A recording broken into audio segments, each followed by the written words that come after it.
Well, welcome to the first of the series of 7 mentor training calls that the Quivira Coalition New Agrarian Program does every fall. These calls are specifically tailored for the new mentors coming into our program, but we do open these up to people from other programs and farmers and ranchers who may be starting programs or taking apprentices or interns on their own operations. So because today I don't have any new agrarian program mentors on the call, we can certainly tailor this a little bit more to people who are outside of our program. And my name is Julie Sullivan. I'm the founding mentor of the Quivira Coalition New Agrarian Program, and my current role is as mentor training and support person for this program. So with that, I'll go ahead and start sharing my screen, and we'll dive into the content.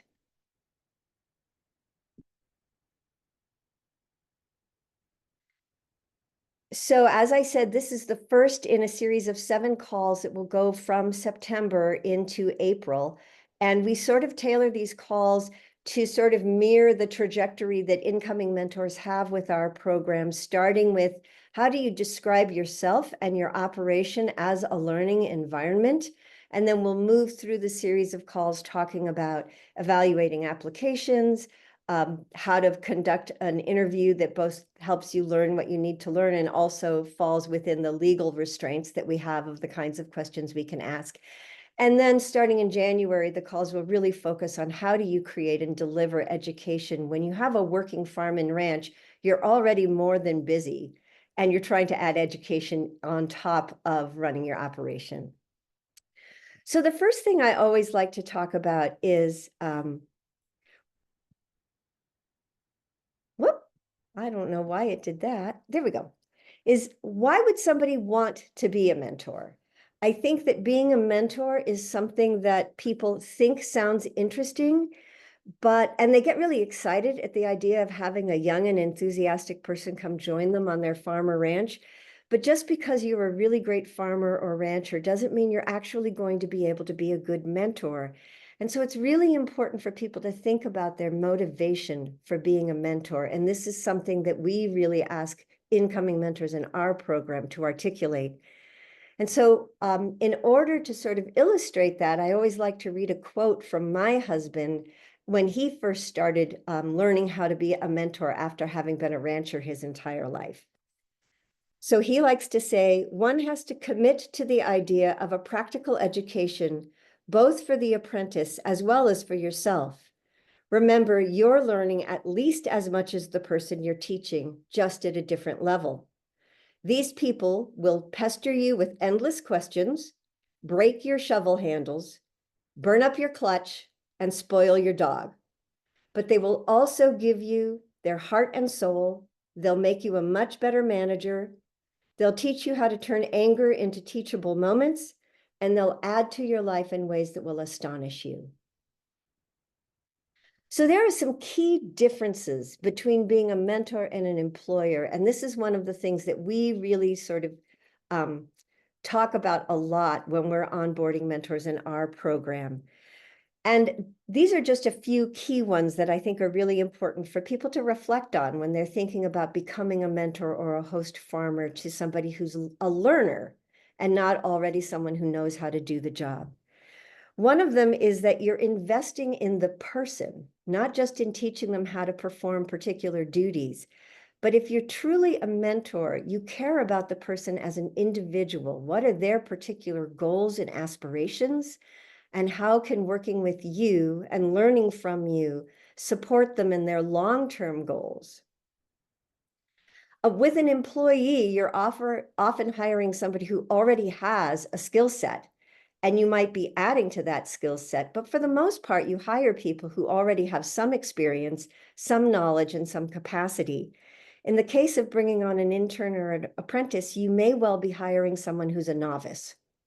And so reminding yourself that you're hiring somebody who is a learner, and that means that you're going to be needing to be a teacher throughout the season. You're not just going to train them once on a duty, and that's all they do for the duration of their season. In our program, we require that our mentors expose the apprentices to a number of different skills that they need to learn. So it isn't like you're hiring somebody to be your irrigation manager. You teach them how to irrigate for 2 weeks, and that's all they do for 8 months. In our program, you might have them do irrigation for a period of time, but then maybe they're doing range ecology, and then maybe they're helping you with your haying operation. So there's sort of a cycle to that teaching process. So again, when you're hiring an employee, you often train them in 1 or 2 duties, and that's all they're going to do, at least for a significant period of time. In the case of being a mentor, you're actually having to sort of periodically remind yourself to go back into that educator role, introduce a new skill set, recognize that somebody's going to be learning that skill set. They're going to be making mistakes. It's going to take them time to accomplish those duties. And so there's a time commitment that you have to sort of repeat over and over and over in the course of the season. In our program, the season is 8 months. That's a long time to be sort of taking on that educator role.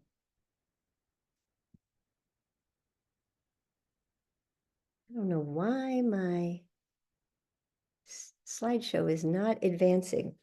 The other thing that we really like people to think about is, why would a young person be choosing an apprenticeship rather than employment? Particularly if you're hoping to bring on an intern or an apprentice who actually already has some experience. Why would they be choosing a learning opportunity rather than just going and getting themselves a job? So the main reason we have found people apply to our program rather than just go get a job on a ranch is that they want a mentor. They want somebody who's going to be concerned about them as an individual, invested in them as an individual, and be excited and interested in supporting their long-term professional goals. That is the number one reason why people apply to our program rather than just go get a ranch job. Another reason why they might choose an apprenticeship or an internship is that they are a novice, and it's hard to get a foot in the door, particularly in the livestock industry. If you don't already have experience, it's really difficult to get a job working with livestock.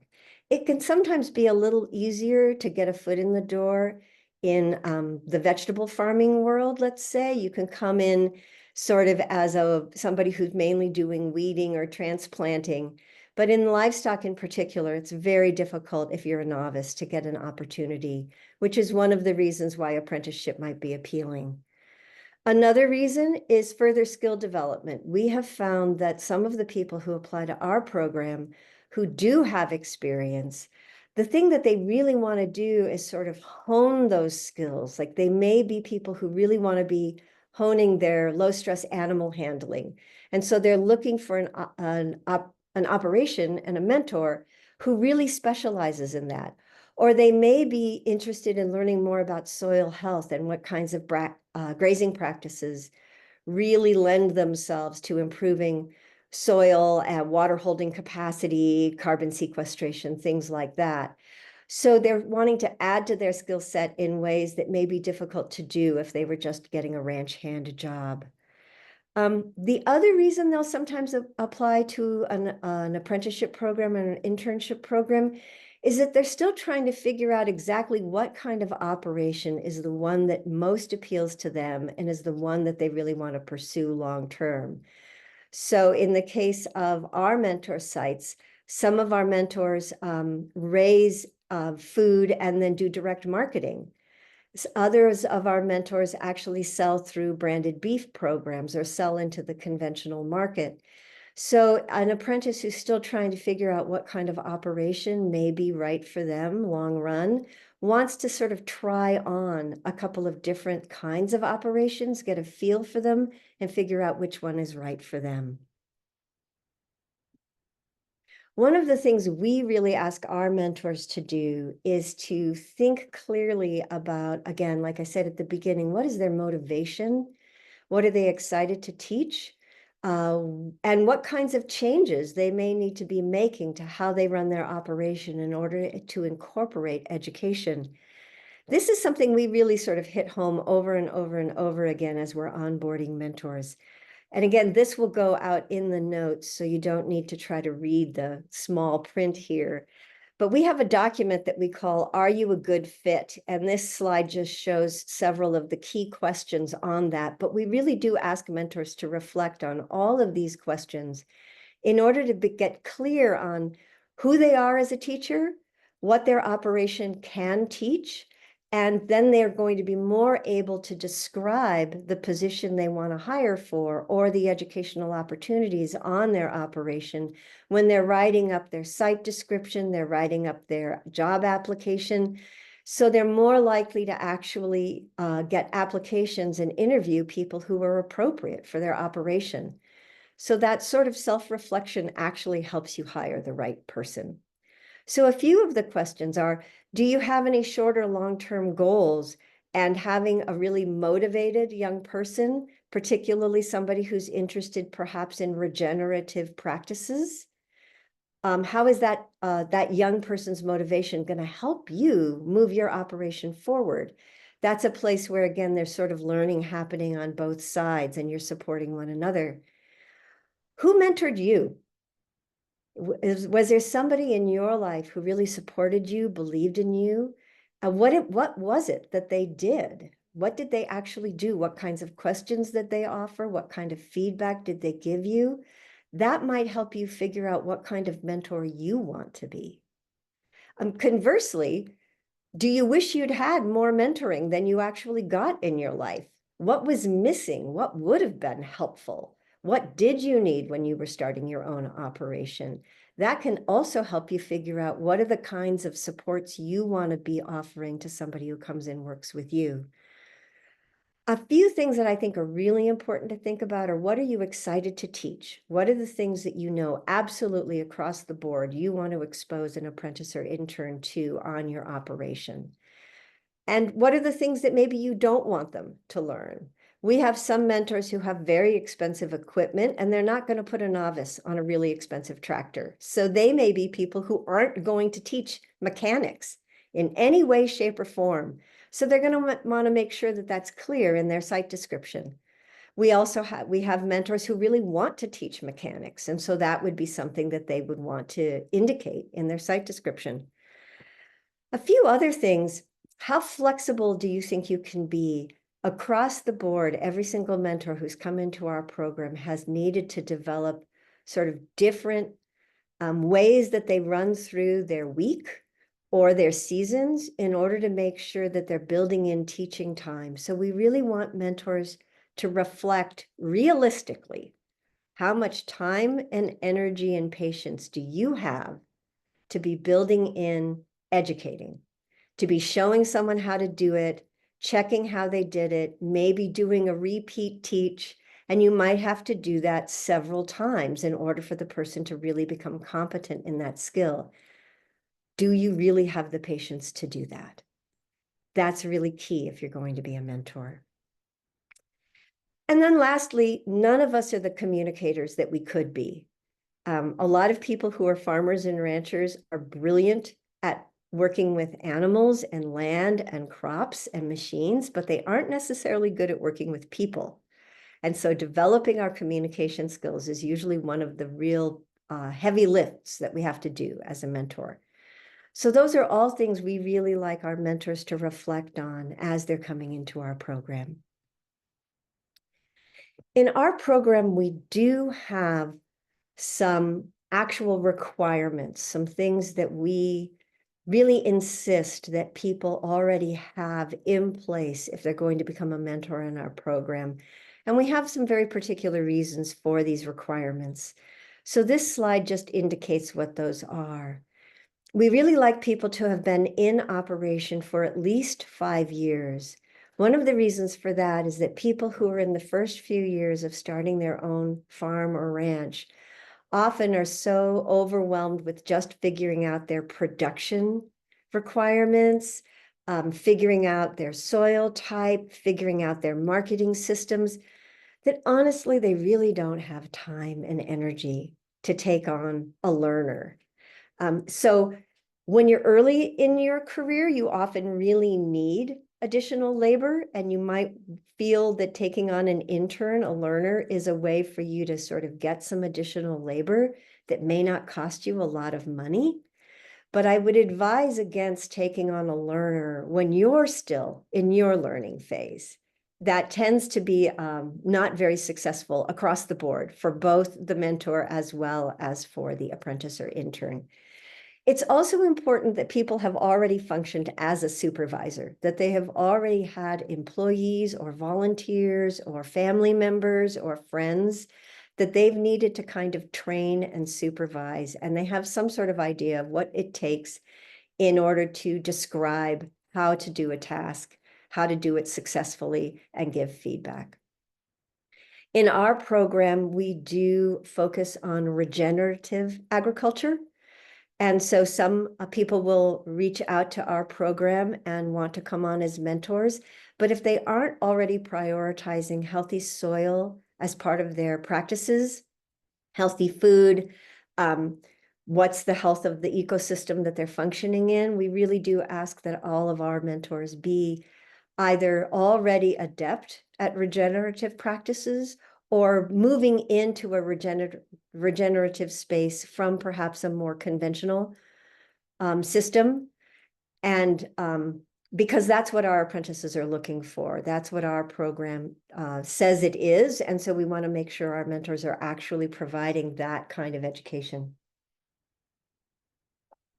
Again, I know I've already said this, but it's really important that people really want to teach. I think a lot of people think they want to be a mentor, but what they're really just looking for is a motivated employee. And so you really need to be somebody who knows that you want to teach. You need to be able to articulate that. In our mentor application, we do ask people to describe why they want to teach, why they're motivated to support the next generation, because hands down, that's probably the most important thing. Do they have the time and the capacity to instruct an apprentice and to give meaningful feedback? I think this is the thing that is a challenge even for people who've been mentoring for 10 or 15 years. It is really difficult to build in the time that you know you want to build in. And so I think what we've discovered is that almost all mentors need to, if they aren't already doing weekly team meetings, if they don't already have some sort of performance review process that they do, they have to develop those and figure out how they're going to fit those in. And because most of our mentors are small operations, they may have one employee already, they often don't have those systems in place. And so one of the things that we do through these training calls and through our hands-on support is help them figure out how to develop those systems. So again, reflecting on what kinds of systems are you going to need to put in place in order to make sure the education doesn't disappear in the course of a busy season. We do require that our apprentices are on payroll. They are not independent contractors. They're learners. They are not people who should be paid as an independent contractor. So we require mentors to put them on payroll and to provide workers' compensation. We don't require our mentors to provide health insurance. But we do encourage our apprentices to carry health insurance. And we do help mentors and apprentices navigate how to find a policy that's going to work for an apprentice. Some of our mentors offer more that as compensation, but we don't require it as a program. And part of that is because we've run across multiple states, and every state has very different sort of requirements around those things. And then we also require our mentors to provide housing. One of the reasons for this is that usually our apprentices are showing up on site at the beginning of calving or lambing season. And so having the apprentice actually be on site and available in order to be able to learn those things, which often happen at odd hours of the day or night, it's important that the apprentice is relatively close by and has the opportunity to show up easily. And so we do find that having the housing as a requirement also helps to build that sort of camaraderie and relationship between mentor and mentee, which helps to make for a positive experience. So it needs to be safe, adequate housing, which is independent of the mentor housing. We don't require that mentors provide internet in that housing. A lot of our mentors are in extremely rural locations, and internet is very difficult to have access to, but we do require that the apprentice has the availability to have internet access periodically in order to do virtual meetings and things.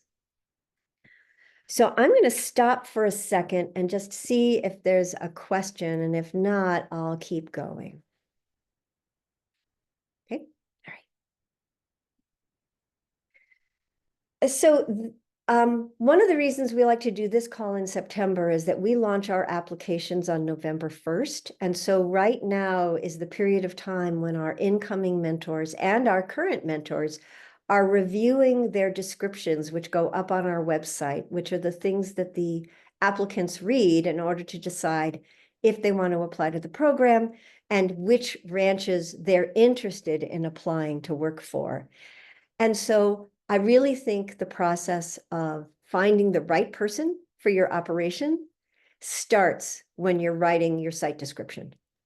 If you write a really accurate site description, which doesn't sort of over romanticize your operation, it really strikes that balance between what here is going to be hard work and what here is really rewarding and motivating, what the community is like, what you're like. All of those things are going to help you attract applicants who are appropriate and correct for you. So this really is something we ask our mentors to work on, and we do a lot of support with them in helping them figure out how to write these things up.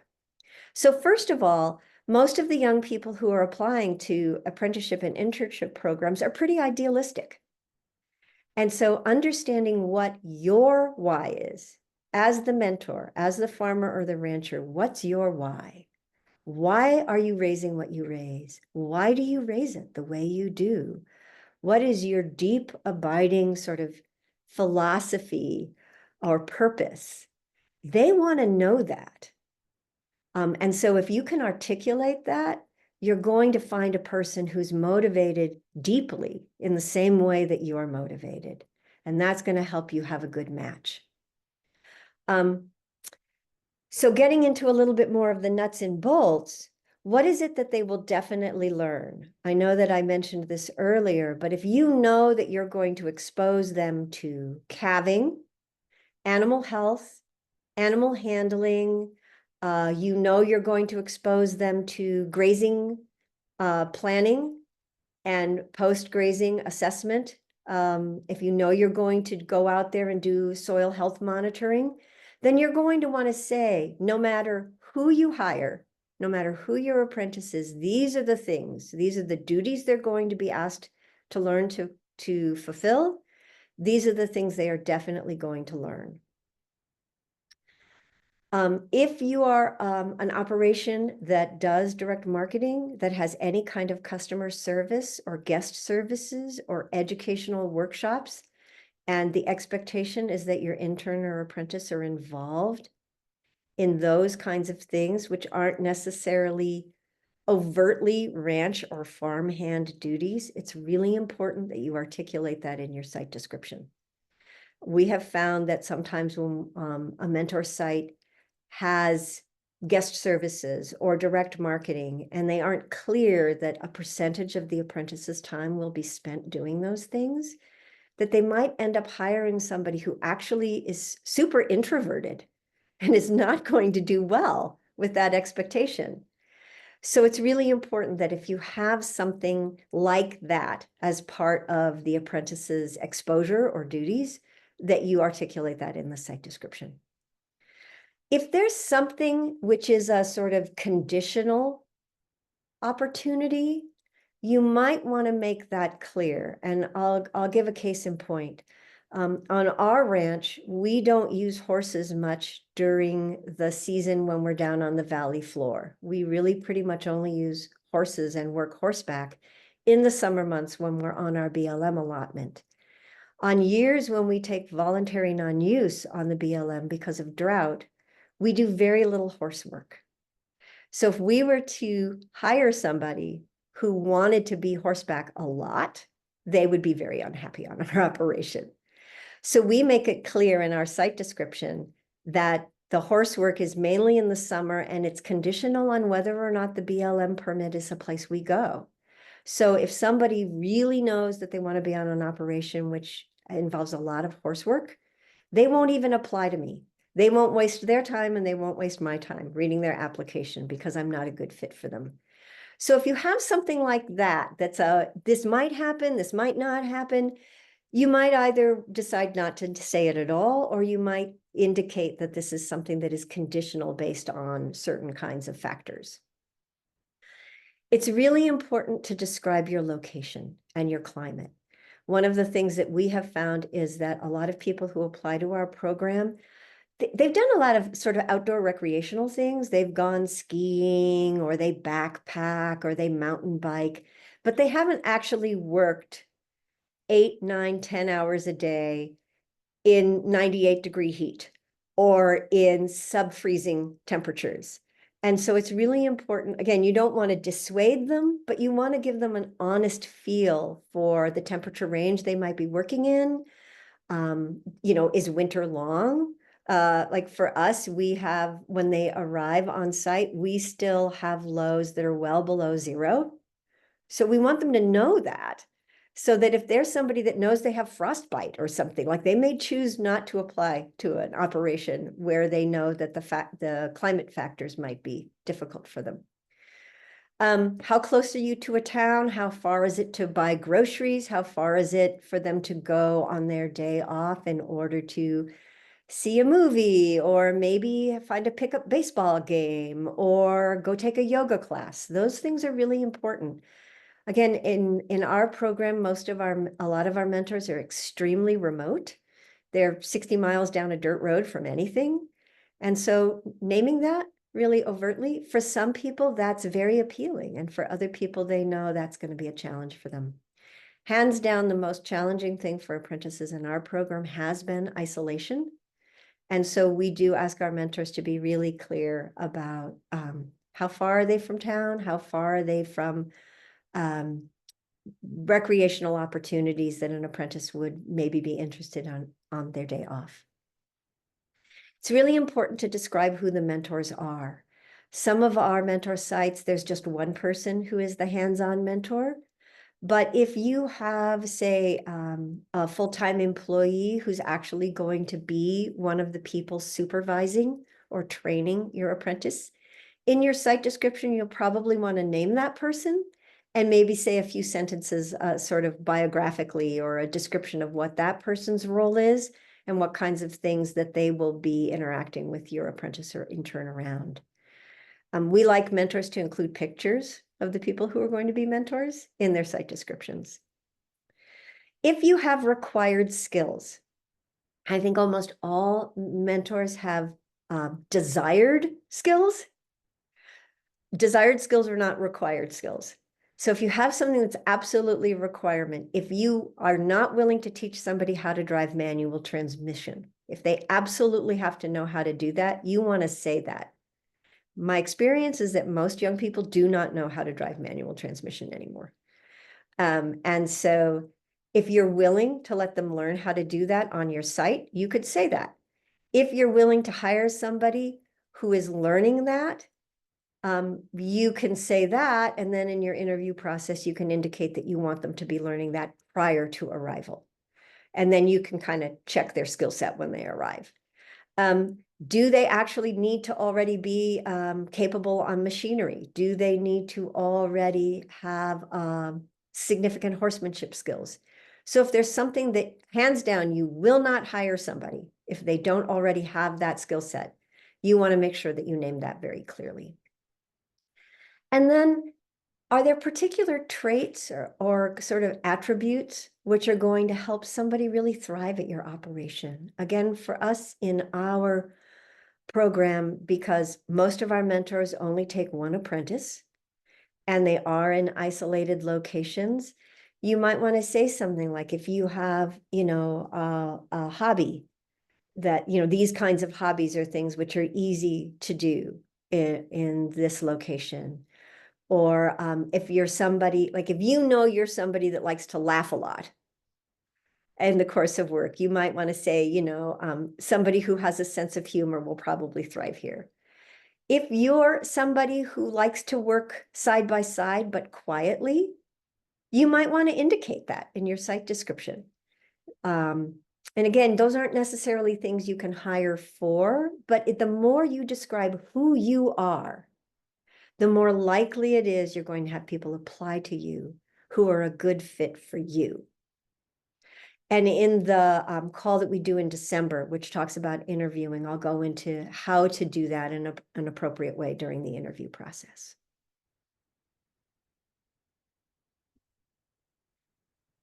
So then obviously, I think this is something that really doesn't even need to be said, but it's really important to then include the nuts and bolts details of your operation. So I think the previous slide was sort of more about what is it going to feel like to be on your ranch or your farm? What does it look like? What does it feel like? What is the kind of work you're going to be doing? When you sort of, if an applicant is trying to sort of imagine themselves at your place, you want to sort of give them that information, but then you also really want to give them nuts and bolts so that if there's something here that's not going to work for them, again, they won't bother applying to you because they know this isn't going to be a fit. Obviously, the start and end dates are really important. If you have flexibility around your start and end dates, you might indicate that. But if you don't, you want to be really clear that you are not flexible.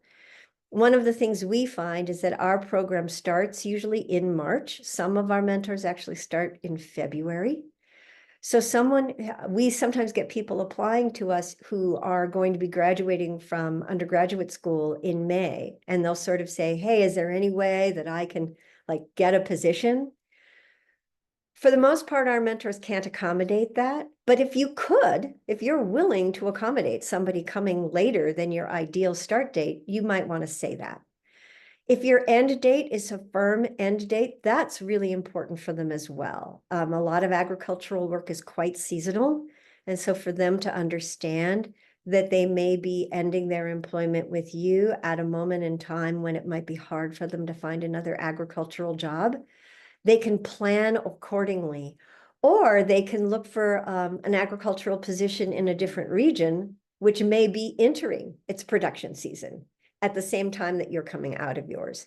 So those start and end dates are really important. Obviously, what is your compensation package? In the case of our program, there's a wage. We do require that our mentors provide housing, and we ask that our mentors provide some sort of partial board. And so we do ask our mentors to be really clear about what is that partial board. Sometimes it's, a half a beef in the freezer. Sometimes it's, there's also a garden and you're welcome to any of the garden produce, or there's a garden plot for you to put in your own garden. And we'll provide the seeds and the watering. Or for some mentors, it's a food stipend. It's dollars rather than food. For the most part, our mentors, it's usually product that the ranch is raising, but it's really clearly indicated, like, is this just sort of like, here's a freezer and you can take whatever you want out of it, or is there sort of a set amount? So it's really important to be clear about that, in part because usually people aren't paying a lot. And so the room and board factors help an applicant figure out, is this actually going to be a financial package that's going to work for me? If somebody takes a position with you and then starts to have a lot of financial distress, that's going to really impact their ability to learn and their ability to be present on the work site. So you want to make sure that you're really clear about those details. Again, we already mentioned what are the duties that you absolutely know they will do. You'll clarify those when you get into the interview process and actually making your offer. But again, really important, if there's certain things they're going to have to do, if it's a lot of slogging around building electric fence, you're going to want to make that clear. Time off. We require that our mentors give apprentices a full day off. A lot of our mentors give 2 days off a week. Are those days consecutive days, or are those days somewhat malleable based on the ranch schedule or the season? So you might want to be clear about time off. You might also want to be clear about whether additional time off is an opportunity, because our apprenticeship season is only 8 months. Some of our mentors feel like they really aren't able to offer a lot of additional time off. Some of them feel like they can, but that needs to be described in advance so that it's taken into account with whether the ranch calendar can actually accommodate that or not. So if you have a policy around additional day off, whether that's because family is visiting or dentist appointments or things like that, if you have a clear policy, you want to indicate that. Physical requirements, this is one of those places that I think is tricky for those of us in farming and ranching, because we know we need to hire people who have physical capacity. The work is physically demanding. When we're in an interview process, we actually can't ask somebody about their physical strength and their health. That's a question that is illegal to ask. So you being super clear about what the physical requirements are of your job are the best way for you to make sure that you get applicants who are capable of the job. So if there's going to be a lot of exposure to animal dander, you want to say that. If there's a lot of exposure to pollen, you want to say that. If there's a lot of exposure to seasonal weeds, you're going to want to say that. Excuse me, do they need to be able to lift 50 pounds? Do they need to be able to lift 80 pounds? Do they need to be able to deal with elevation? Those are things that you're going to want to describe clearly so that people understand the physical demands of the position that they're applying to. And then ranch policies, ranch or farm policies. If you have policies in place that you expect this person to follow, you're going to want to clearly identify those. Do you allow them to bring a pet?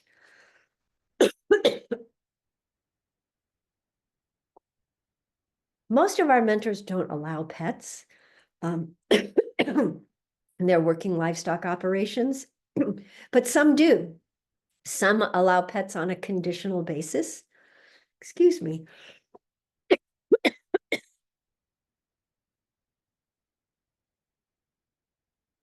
So what is your pet policy? It's really important to state that up front. Some people are not willing to leave their cat or dog behind, and they won't apply to you.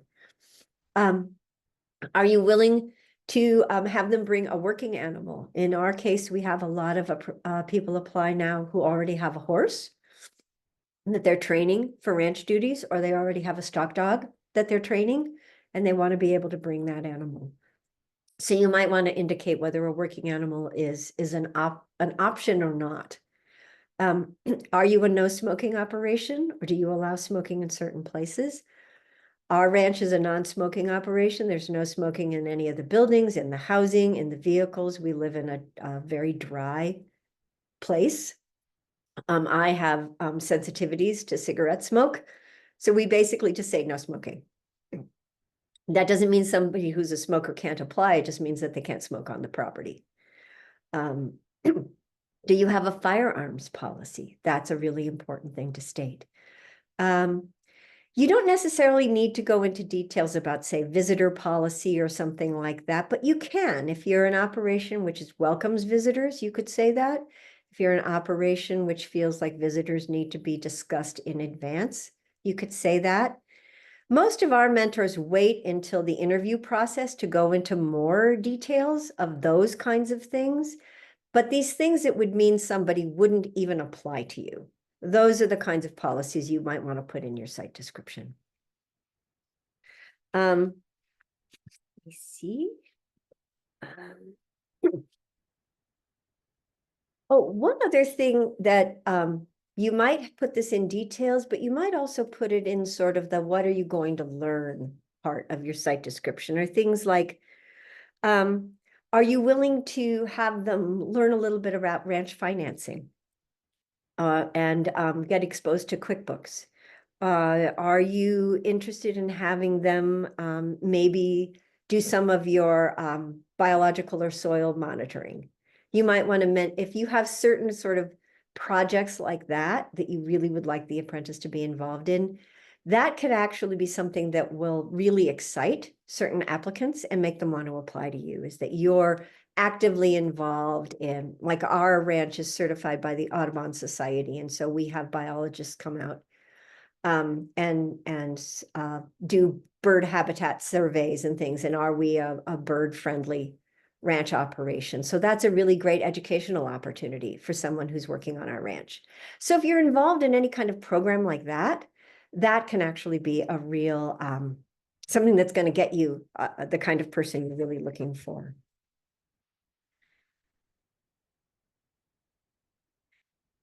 So then these are just some details of our program that if you are in if you're just your own person, if you're just a farmer or a rancher and you're just trying to hire an intern or an apprentice, the only thing you really need to describe is yourself. If you are running a program that has multiple sites, or if you are a farmer or a rancher who is part of a program which runs on multiple sites, then the program you're involved with also needs to be described. So one of the things that we do with the New Agrarian program is that we need to make sure that all of the site descriptions kind of clearly describe the program, which is in addition to the hands-on experiential learning that happens on the farm or ranch. So depending on your circumstances, you may or may not have more things that you need to sort of think about including in the description when you're writing up your advertising or whatever. So these are the program elements of the New Agrarian program, which happen in addition to the learning which is happening on the farm or ranch. So that's an 8-month full-time paid position. And we do ask our mentors to follow the appropriate labor laws of their state. As I said before, our program, which is happening sort of, our program has program elements that happen independent of what's happening on the mentor operation. So we ask our mentors to function within the window of those other program elements. So we do orientation for all of the incoming apprentices at the end of March or the beginning of April. So we want all mentors to have their apprentice on site by then, so that the apprentice is on payroll by then when they have to come to a required orientation. And then graduation from our program happens in November at the Regenerate conference, which is either held in Denver or Santa Fe, which is the conference that the Kivira Coalition, Holistic Management International, and the American Grass-Fed Association host together. And that's when graduation happens for our program. So our mentors have to be able to keep their apprentice on payroll from orientation through graduation, and they need to know that as being part of our program. Apprentices have to have a day off, and that we do ask that the mentors have a mix of direct contact hours with the apprentice, where they're learning, working side by side, discussing next steps, explaining their why, taking them to workshops with them, etc., as well as moving the apprentice towards working more independently and autonomously. And so mentors who come into our program need to understand that that is the expectation that we have of them. And then the compensation, that we do have certain parameters around the compensation, and mentors do need to meet those parameters in order to be part of our program. And then the programming that our program offers, in addition to what the mentor is offering, is that regional orientation, which I mentioned. So it's usually late March for the apprentices in the Northern Plains, and then early April for apprentices in Colorado and New Mexico. That is required, and it's 2 full days with a half day on either side. There is a mid-season regional workshop. It's usually a low-stress livestock handling workshop with an outside educator. One of those happens in Montana. One of those happens in Colorado. That's a requirement. Mentors do have to allow the apprentice to leave the mentor site for a handful of days. And the expectation is that the apprentice is on payroll during those days, even though they aren't on site, because it's a requirement of our program. We have supplemental education calls, which happen virtually once a month. Mentors have to agree that they're going to make sure that their apprentice gets off work early enough that day in order to attend that call. Apprentices have to write 2 written reflections. They write one coming in about why they want to be doing this apprenticeship, and then they write one sort of as an exit reflection. So again, mentors need to understand that those are requirements we have on apprentices, and those need to be accommodated. Apprentices are, they get a free trip to the Kivir conference. We cover their registration and their housing and their travel to come to the conference. So again, even if a mentor wants to keep the apprentice on payroll after the date of the conference, they have to let the apprentice go to the conference. That's a requirement. And then we also offer an education stipend to our apprentices. Most of that gets used up with mileage to the various required events that they have to go to. But there is often some additional funding, and that is something that then the apprentice can use to attend like a regional workshop or do something virtually. And we ask that mentors help apprentices identify opportunities that are local or virtual that would be appropriate, not only for what the apprentice is interested in learning, but might also have benefit for the mentor. You know, again, that idea that we're all learning together. And this is a way to reinforce that for the mentor. And then there's one-on-one support for apprentices and mentors through the New Agrarian Program team. So we have 2 coordinators in Montana, we have 2 in Colorado, and they do once a month a check-in call with every apprentice individually. And so again, mentors need to be able to accommodate that. And they also do a monthly check-in call with the mentors. So again, these are all things that mentors need to understand and know that they need to agree to in order to participate in our program. And then I am rolled in with the mentor training calls, which are required for all incoming mentors. And then I'm also available as one-on-one support for mentors and apprentices, and I'm often brought in for any kind of mediation that's needed if there are challenges happening on the site that are not getting resolved easily.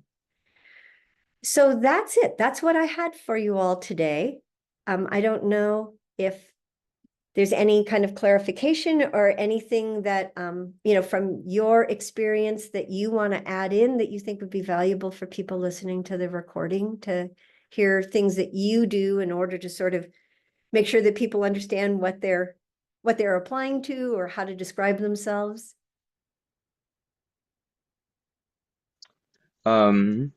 Yeah, we do a few things. But first, I want to say this was a great overview, especially as we're going into 2025 apprenticeship year planning.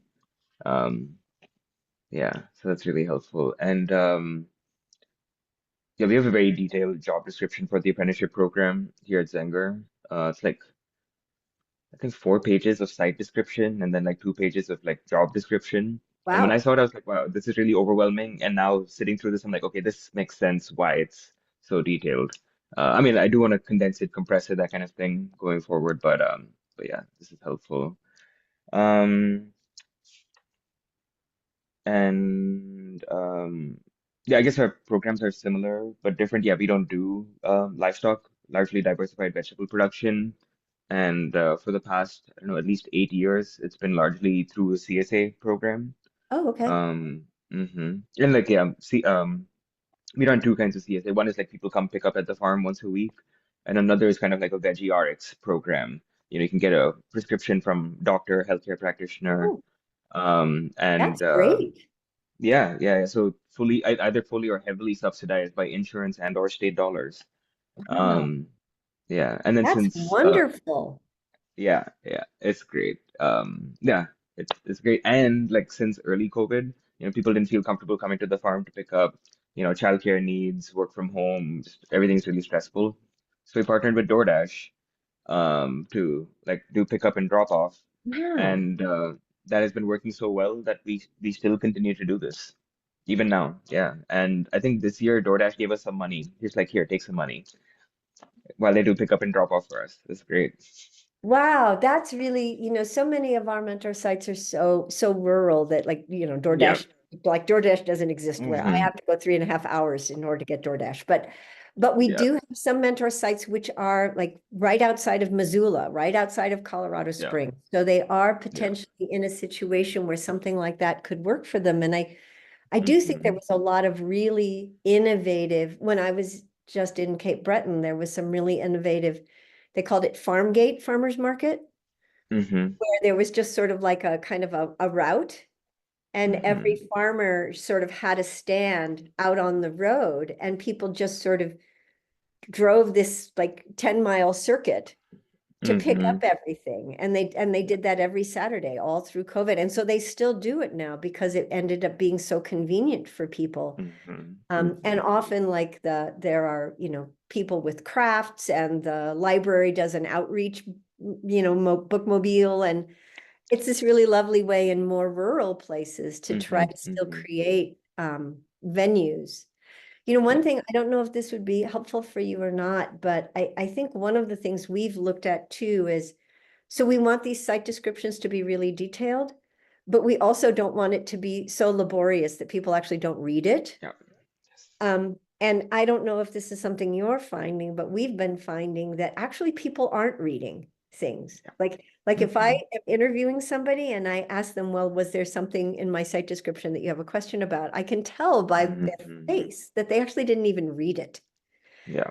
So I think this balance of Hmm. significant detail and the fact that people are moving more and more away Hmm. from, I don't know, reading on a certain Hmm. level. And so, a couple of thoughts that we've been having is, one, I think on our webpage, the site descriptions are actually not super, super, super in like long, but we try to Hmm. get them to sort of hit the bullet points. But then sometimes mentors will have a link to like a bigger site description Hmm. that's on their website, Hmm. um, or like a photo gallery or something. And so that's one of the ways Hmm. we've tried to find that balance of, Hmm.